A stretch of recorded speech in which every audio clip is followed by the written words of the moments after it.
Derby Jack here. How you doing? This is the second time I did this. I screwed up the first time. Got a new person, a lady that came in that Rosh hired, and she seems to be working out good. And then I got another one coming in who worked with him today, and she's going to be working with me tomorrow night. So that means I'm going to have to train her. And after they're trained, if they stay, if everything works out, I might be able to get some days off. Gosh said he might give me about 4 or 5 days off. I don't know if I need that many, but it'd be nice to have. Okay, tonight, I want to tell you why Satan hates you and me. Satan hates us so bad and so much. We got to go back to the beginning, of his creation. God created Satan, or Lucifer, to be a light bearer. He was a North Star, okay? He was a bright, bright image. Beautiful. Behold. Beautiful to behold. Very, very, very wonderful. Beautiful angel. Probably had the blonde hair, And I don't know about the wings and all that, but, Lucifer was like looking at a breathtaking view, okay? Now, you got to understand something. Lucifer had prestige above many other angels, and Lucifer, was something to behold. What went wrong? Well, I'm not going to say it was a mistake by God. I think that God does everything for a purpose. And I would say this, is that Lucifer was ahead of everything. And God loved him. God probably cherished him like all the other angels. But God decided to make humanity. And when he made his flesh beings, okay, Lucifer got jealous. Lucifer did not want to share God with the humans. Now, some of you all might say, well, you call people monkeys. You want to know where I got it? One of the places I got it, there was an old movie, I think it was back in the 90s. I don't remember the name of it, but it had to do, one part of it, Lucifer had come down, and he's sitting on a fence like a gargoyle with his knees up. And they had this guy, and he's sitting there holding him, and he's licking on his face. And he's sitting there, and he was talking, he goes, something about, you are God's little monkeys. Little monkeys, He didn't like the little monkeys. And that's what he thinks of us as, monkeys. So when I say the term monkey, I have a purpose behind it. I want you to all to wake up. I don't care if it hurts your feelings, because you believe in things that have nothing to do with God. You're believing in the world, and it's all a lie. And you've fallen for the lies of the world. That's what makes you a human monkey. Okay? Now, getting back to Lucifer and his hate. Understand, Lucifer wanted the love of God for himself. And now let's look at some of the other angels he had spoken with. So these other angels, he had on his side. And they said it was 1/3 of the whole archangels, okay? We don't know how many that is. But if you look at the world of demons, spirits, and the shadow demons that I am capable of seeing, there was quite a few. I mean, it had to be billions upon millions, which was 1/3 of the angels. Okay? But there's many. So they fall. And the war and everything else. It comes down to this. Of course, we know about the other angels. I can't get it. I remember their names, Acriel and all. They had made the pact. Wasn't Lucifer himself then. They made a pact. Their pact was to what? Come down, marry women, and all this other stuff. Lucifer didn't even want that. Lucifer didn't want anything to do with flesh. So, understand, when you look at what's going on in this world right now, you look at the genocide, you look at the wars, you look at the lies of people in high places.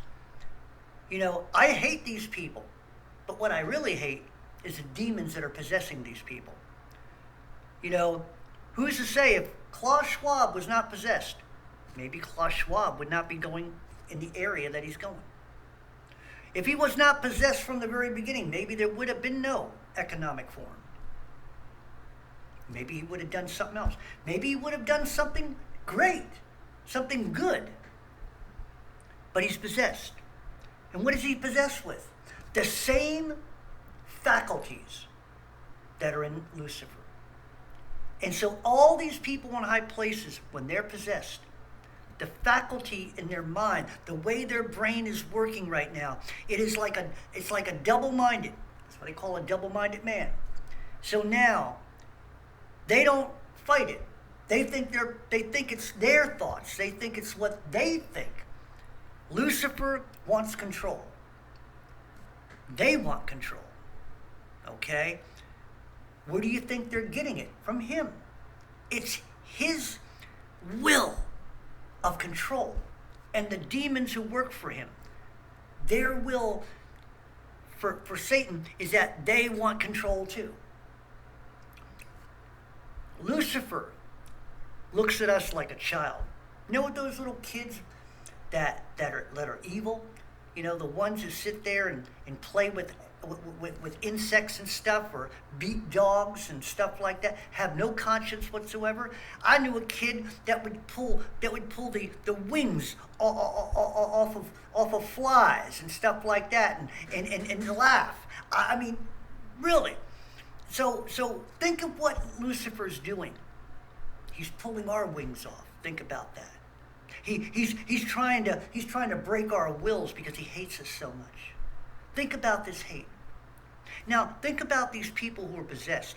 Think about all the people in high places. Your Klaus Schwabs, your Bill Gates, and all these people. They are possessed by demons who are being told by Satan to have them think a certain way. And the thing that they're doing is kill, steal, and destroy, which is who? Satan's motto. It is Satan's will to kill, steal, and destroy. Okay? So what he does, or steal, kill, and destroy. So he steals the soul. He kills the flesh and destroys the world. What does God say in Revelation? We know. All flesh, what? In the end, must go.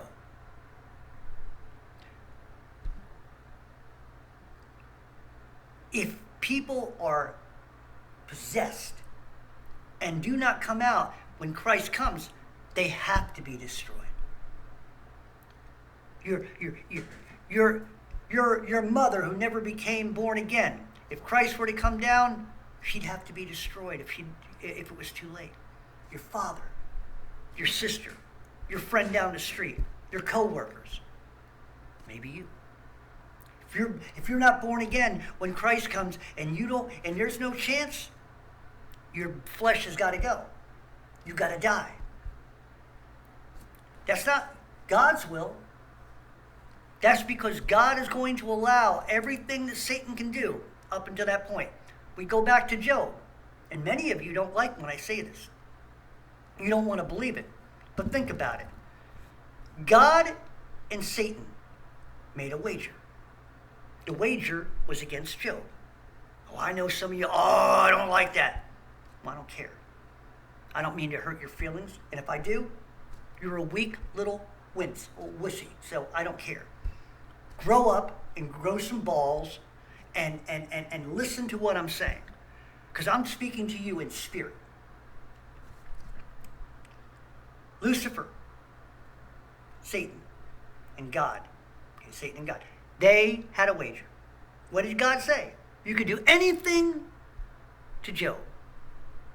You know, family, sick, but you can't kill him. The one thing that Job was not, God told him not to do was kill him. Okay? He's not doing it this time. But the wager was, you can do everything. The whole point was, will Job fall away? Will Job curse you? Will Job turn away from you? Satan was betting that Job would. God, in his infinite wisdom, his wager was he knew he was going to win. He knew that Job would not turn away. Okay? The hope that he turned away was in Satan. The logic and the infinite wisdom of God knew that he had Job's heart. He had Job's mind. Job, you know what Job did if you ever read the story? He was out there every morning. He'd go up the mountain and he'd do his sacrifices, not only to God, but he did it for his children because his children were reprobates.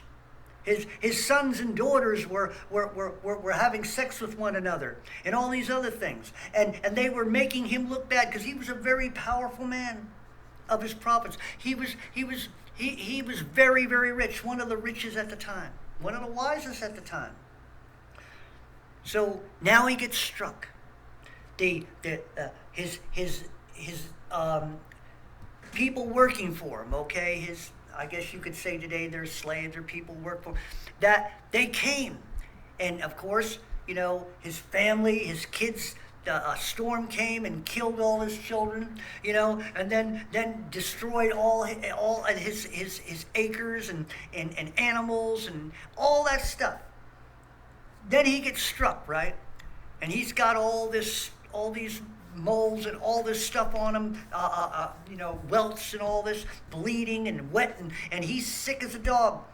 And his family, his wife says, why don't you curse God and die? And all his friends are sitting there telling him, blah, blah, blah, blah, this against God.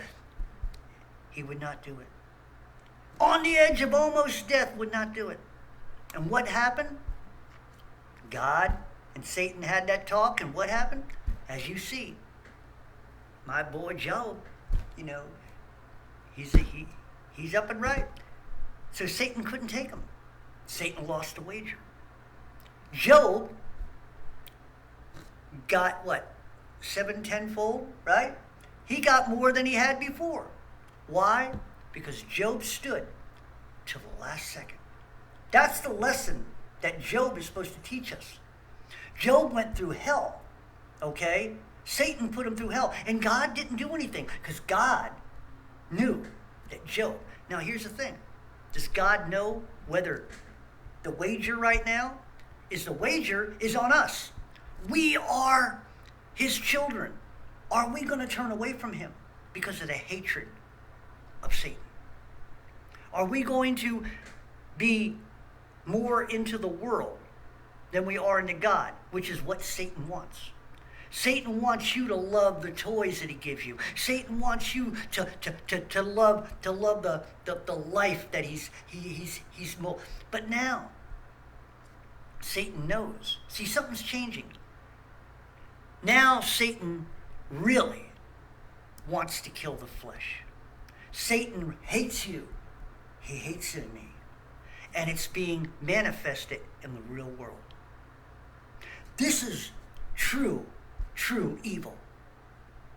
And it's the worst evil that's ever been perpetrated. Okay? Some people would say that the biggest evil, I've heard people say it, well, God flooded the world. The evil was there. God flooded the world to get rid of the evil.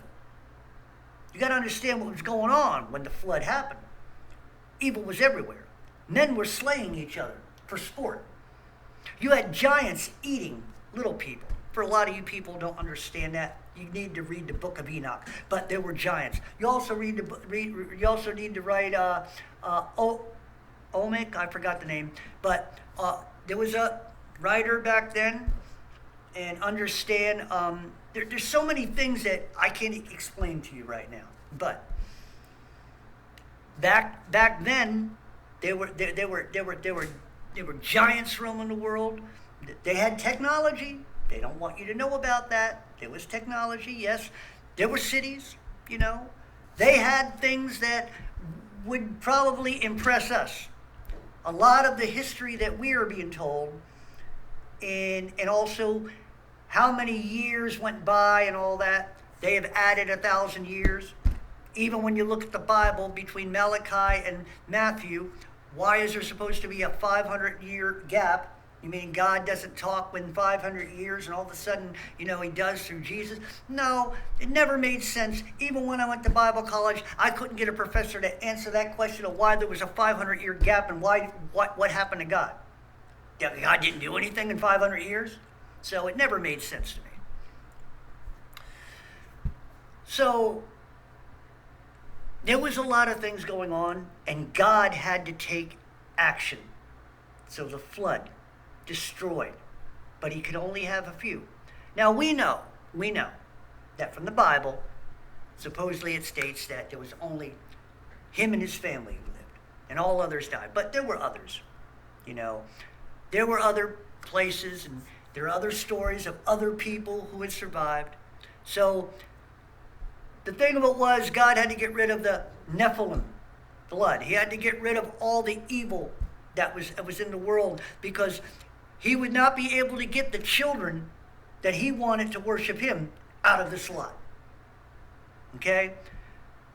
Moses, we know a little bit about Moses being born in a way that he shined. He when his father seen him, he was scared because his face lit up the room. He was different. He was blessed by God in the womb. And for all we know, it could have been some type of bloodline. I don't know everything about that area. But we go down to this. Now, God wants his chosen. God wants his children. Okay? He wants his children who love him, who've endured for him, who've lived for him, who sacrificed themselves for him. Not like the purpose of Jesus, but we are in that predicament where Jesus willingly gave his life to save us.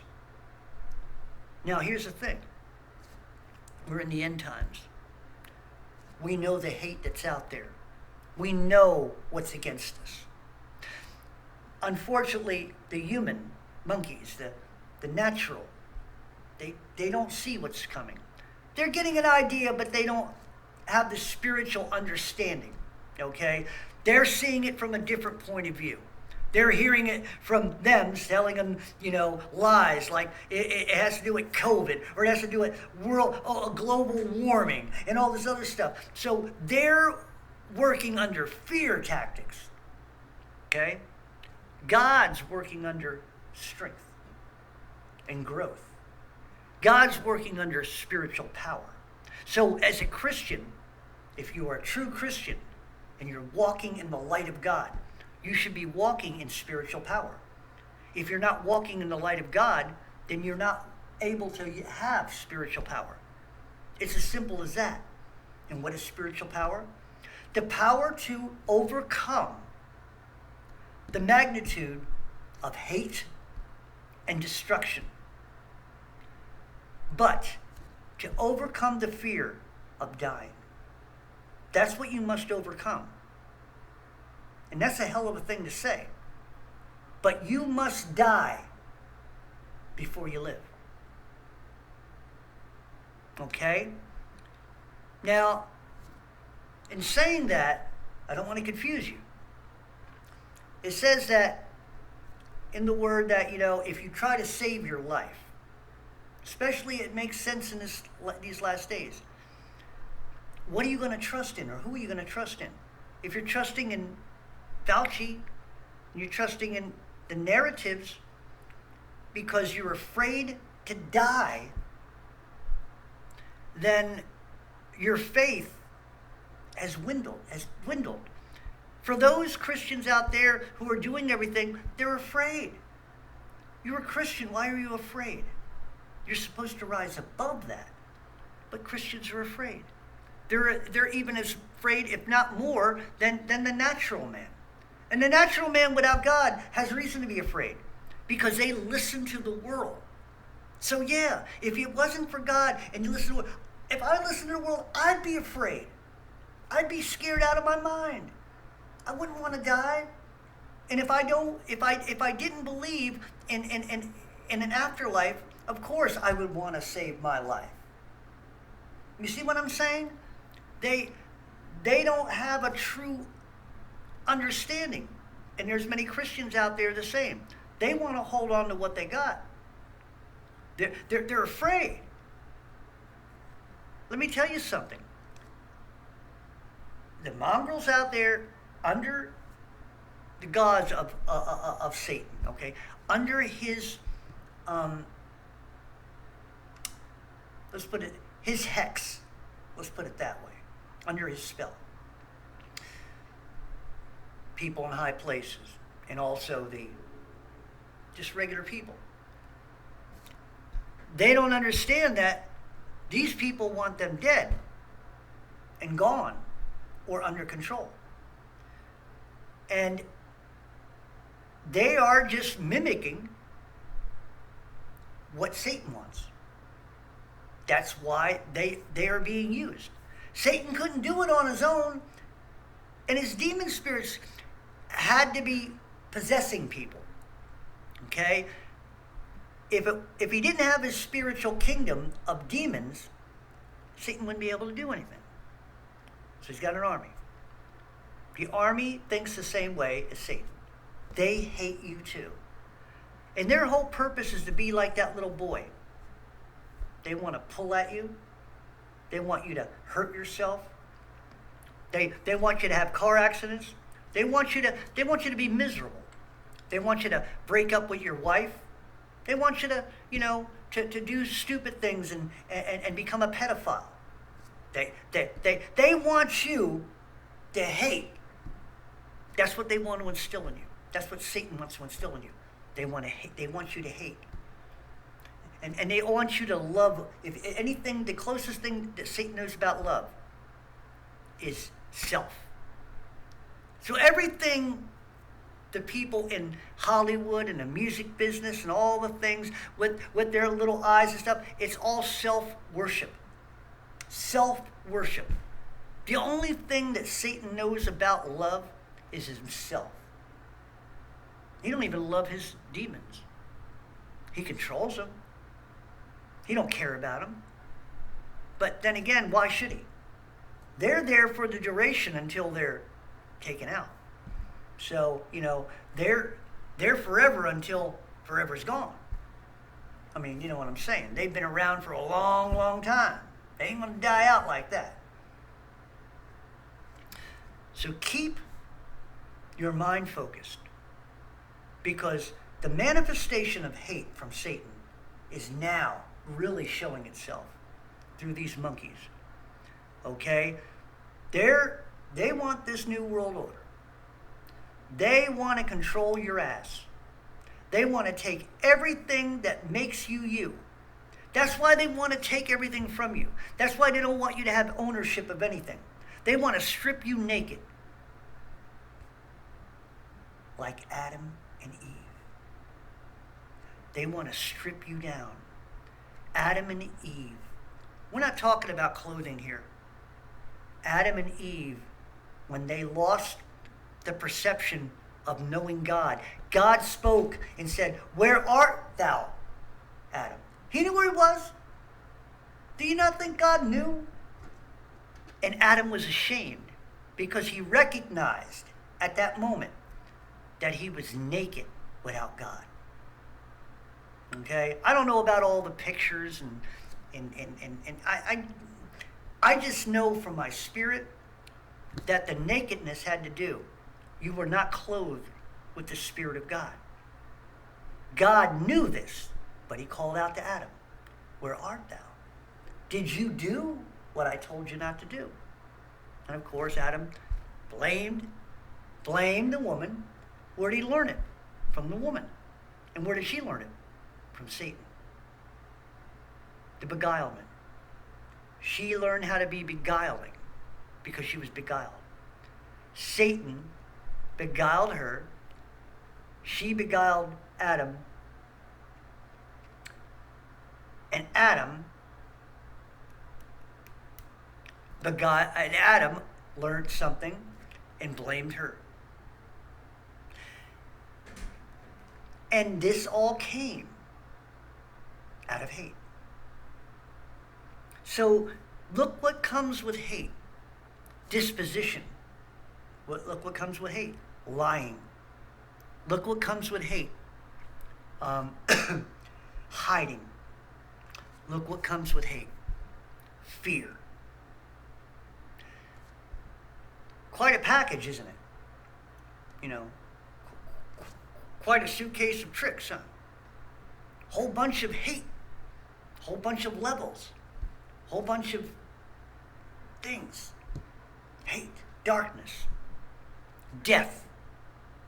So Satan, he's mad at God, angry at God, because God loves us. God created, he didn't like the idea that him and the other angels are created for the purpose of serving God and serving us. He wanted the prestige for himself. He wanted to be number one. Him and his angels and the ones he talked to, you know, I can imagine the conversation he had with the 1/3 of angels. Sitting there like, hey, you know, you see what God's doing? He made all these little monkeys and he loves them and he's using us. You know, he didn't like it. So he got jealous. There's another part of hate, jealousy. All the aspirations of Satan. So, for many of you out there who are trying to wonder, what is going on in the world? Why are things so bad? Why are they doing what they're doing to us? And then you sit there and say, well, if it's a war, why don't somebody stop the war? We can grow crops. But do you not understand what's going on? They're talking global. So now they want to starve us to death. This wasn't enough to get rid of people. They have to starve us now. They got to make us afraid. They got to take everything away from us. To take away our dignity. Make us slaves. Or kill us if we don't obey. Take away any of our pride. I mean good pride. Take away our abilities to do anything. You know, take away our ownership. You know, making us nothing more than beast like them. See, they're the real beast. They're manifesting the real beast. That's why it's called the beast system. So, for all of you people who do not understand evil, I hope I've opened up a door. I hope that I've given you something to think about. Because a lot of you people who want to play seances and do this and watch movies that are not edifying, watching things that really can stay in your head and you not even recognize how they change you. You know, hanging with people that are not doing you anything of edification.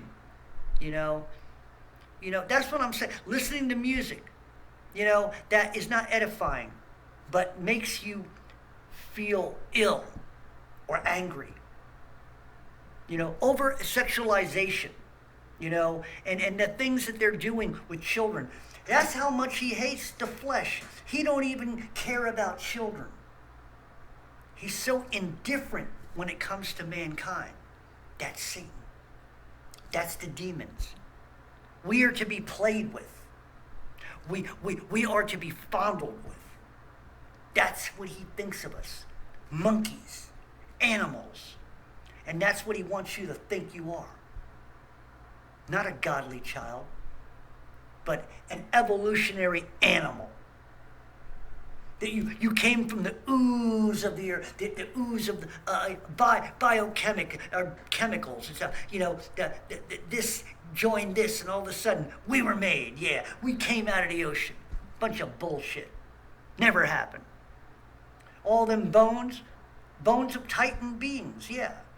Some were like dragon. There were dragons. So all these things you're putting together, they're a form of dragons, other things, okay? A lot of them were all fake. Some of the stuff in the museums and stuff, you know, they paint over them. They put shellac on them. The shellac it's a type of stuff because they're radioactive. Radioactivity shouldn't last that long. Apparently it did in those type of bone structures. I'm going into this area I didn't really want to go into. But anyway, understand the hate.